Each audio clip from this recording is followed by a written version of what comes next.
All right, everyone. This should be one of our better interviews from There's NFL some Network. Pressure. Because it's Andrew Siciliano, who's always up to the minute, because he's the host of Up to the Minute. I see what he did there. And now he's our guest in an interview on Vikings.com. What's up, man? Wobby, how are you? Good to see you. We're doing great. Welcome Thanks to for LA. having us. Thank you for having us. It's fun to be here. Good. Glad you're here. The Vikings are trying to get back to the playoffs. How can we do that? We were just talking about that on the air today. Actually talking about the Eagles and the whole Week 17 thing, and I'm sorry for that, not to bring that up immediately. My point is, I felt like they were so close to busting out the entire season. Yeah. It's like you're waiting for everything to click, and then alas, it didn't click. I really do think, and I'm being the optimistic one, I don't think it's misplaced optimism, that in year two, with hopefully some consistency with play calling, year two with Kirk Cousins, with Dalvin Cook year two, they always say coming back the second year off the ACL, you're so much better than the first. And just all those pieces working together, I really do think it can and will work this year. But again, that's kind of a blind leap of faith, which I think that Mike Zimmer deserves. I think Kirk Cousins, his track record, deserves. And I think with all those pieces on defense, I think there's too much talent for it not to happen. Well, let me ask you about the defense. Were you surprised when we re-signed Anthony Barr? Did that get you a little bit when you were on Up to the Minute? Yeah. He came on a couple of days later, and he said that it was kind of like walking down the aisle and knowing you're marrying the wrong woman. Sorry, Jets. And then he turned around and went right back the other way. I think it's great. He's one of my favorite guys, being from Southern California. He's so great in the community here with everything he does, paying it forward, knowing everything his mom had all the hurdles she had in raising him. I think he's great for Minnesota. I think it speaks so much to your building that he wanted to come back and didn't just say, hey, let's take the money, let's go to the big market, and let's get out of here. So yes, to answer your question, well, no. I'm not surprised he's back. I am surprised that he is considering. It seemed as if he was just going to take the money, which is what everyone does, and no one begrudges you if you take the money. It's a business. You only have so many years. Yeah. So now we have this defense that kind of stays intact with Coach Zimmer. And like you said, year two for Kirk Cousins, Dalvin Cook, his second year off the ACL, Gary Kubiak, maybe some things come together. So you have a roster that's sort of coming together and should have high expectations. But the expectations, I think, externally for the Vikings aren't going to be as high as one might think, because we're in a division with Chicago and Green Bay and Aaron Rodgers. Do you think there's something to a Mike Zimmer team being better off, kind of being overlooked? I think any team is a little bit better off being overlooked. There's two ways to look at it. You could say the team does, the rest of the division doesn't see you coming, although I think they certainly know what the Vikings have. The other way is you could have that cheap motivational chip on your shoulder. And I love to ask players, at what point in your career does the they don't respect us thing wear off? And they say never. It never gets old. Look at Tom Brady. It's still working for him. And then look at the young. Look at Baker Mayfield. It certainly worked for him last year as well. This division, to me, so I know the Bears are still going to be good. I have no idea what the Packers are going to be. I really don't. Well, they have 12. So. They have Aaron Rodgers, and they have Matt LaFleur, a brand new head coach, but there's been a huge roster turnover there. It's year two for them as well, under Mike Pettin. The Lions, you would like to think they get better in year two. They certainly had their moments last year, beating the Patriots among them, but I don't know. The Vikings are still very much, to me, not only a playoff contender, but an NFC contender. And anyone to think they're not just doesn't understand. Well, we like to hear that. That's good news. Well, I mean, it's just from me, though. Let's have a little fun talking about some league-wide topics.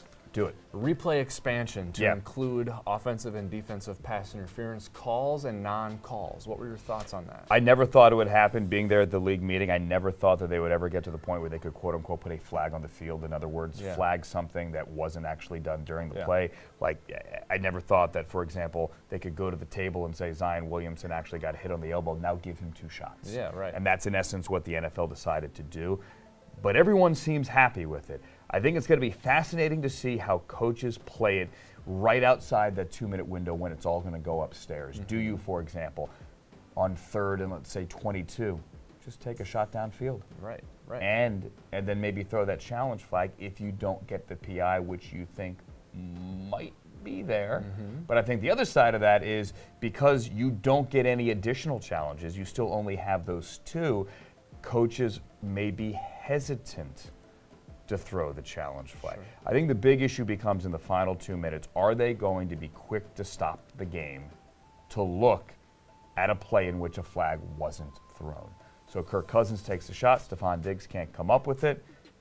Do they stop the game to check out whether or not his arm was tugged as he's reaching with the other for the football? Does that interrupt the flow of a 2-minute drill? Yeah.